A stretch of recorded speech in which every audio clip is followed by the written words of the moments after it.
Now incredibly scared and wondering if anyone else was watching, I quickly dialed my brother Larry and asked him to turn on Cartoon Network and see if he was seeing the same shit that I was. He was pretty mad that I woke him up at this hour, but he's a nice guy and told me he would see for me. I thanked him and stayed on the line as the show came back from commercial break. The scene had thankfully panned away from the horrific side of the children mutilated and was back to the principal's office. I asked Larry if he saw some cartoon animals talking or crying, since that was what they were doing on my TV. To my surprise, he said that he saw nothing like that. Instead, it was a return of an old Looney Tunes short. In utter shock, I dropped the phone and ran over to the TV to turn it off, and as hard as I pressed the buttons, it would not shut off at all. I tried every single button, and none of them did a thing. I tried unplugging the whole thing as well, but nothing worked. The TV stayed on no matter what. Larry had hung up, assuming that I was playing a joke or something, I guess. And I was alone once again. My door was locked from the outside somehow, and the door to my bathroom was now locked as well. It seemed that I had no choice but to call the police, since my other family members were gone that night. It was the reason I could stay up so late to watch Adult Swim in the first place. When I hurried dialed the number, I accidentally dropped my cell phone into my cup of Pepsi. I was very scared and had no choice but to finish the episode. I turned on all the lights in my room and got under the covers, hiding like my little brother does when I make him watch scary movies with me.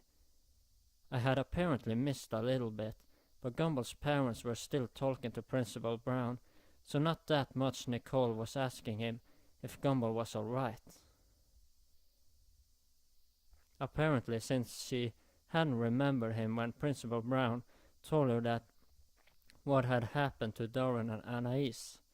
He looked slightly confused and shocked for a moment, and explained to her that he thought Gumball was out sick today,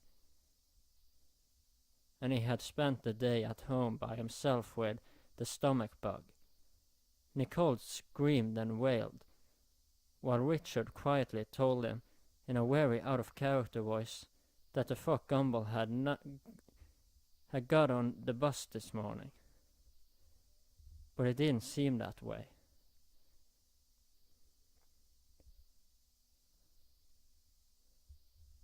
The police were called once again to search the building and the small forest outside of Elmore Junior High. They had found him in Miss Simeon's classroom, hanging by a noose, with a blood-covered knife behind him and blood covering his clothing. The episode ended with a shot of Gumball's dead body hanging there in a corner, fading to black. The credits rolled silently, not like the usual way Cartoon Network unknowingly airs a promo that squishes half the screen. These credits rolled unusually slow, and they weren't that fun to watch either. A little creepy, just plain white text scrolling on a black background.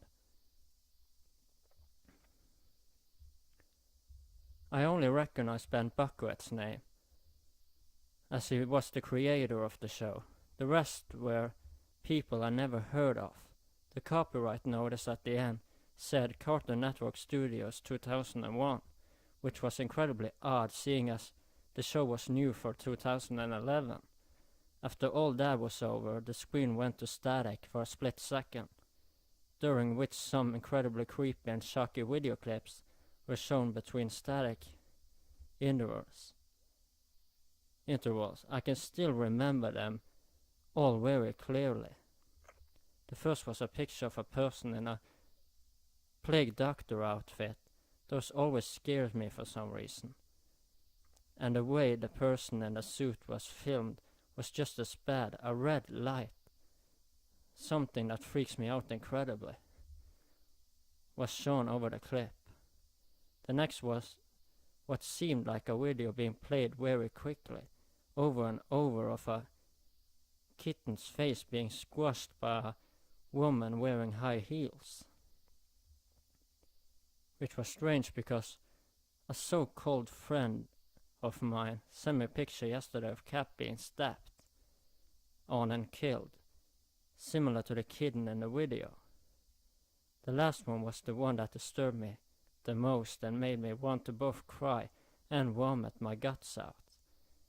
It was my little brother, or at least a small child who looked very similar to him, being shot in the face by a person who looked like my father. You could clearly see the child's brains and blood splatter on the wall. I began to sob uncontrollably after that traumatizing clip, so much so that I passed out.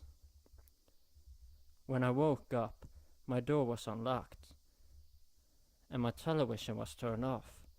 I went to call the police on the home phone in my kitchen and report that I had seen some very disturbing things on TV and that my doors had been locked. When they arrived, they could find nothing like what I remembered from early this morning. I told my brother about the episode and he fainted. My internet history was even cleared.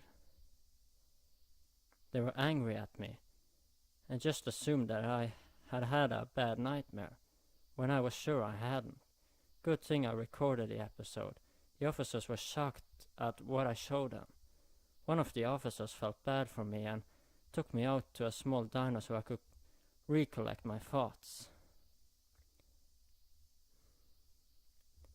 At the diner, I remember that my family was out visiting my aunt, and they were supposed to be back by noon or so. It was already 11, so the officer and I drove back only to find a whole squad of police cars and even some government agents at my house. They explained to me that my little brother was missing and that my mother and father were major suspects. I was freaking out. I tried to tell them about the disturbing clip of the boy who looked like my brother being shot in the head, but they wouldn't listen. I stayed with my older brother, Larry, who wouldn't believe me either, still insisting that all he saw was an old Looney Tunes cartoon and nothing at all creepy or weird. The cops eventually told me that they would contact Turner Broadcasting and tell them about the incident.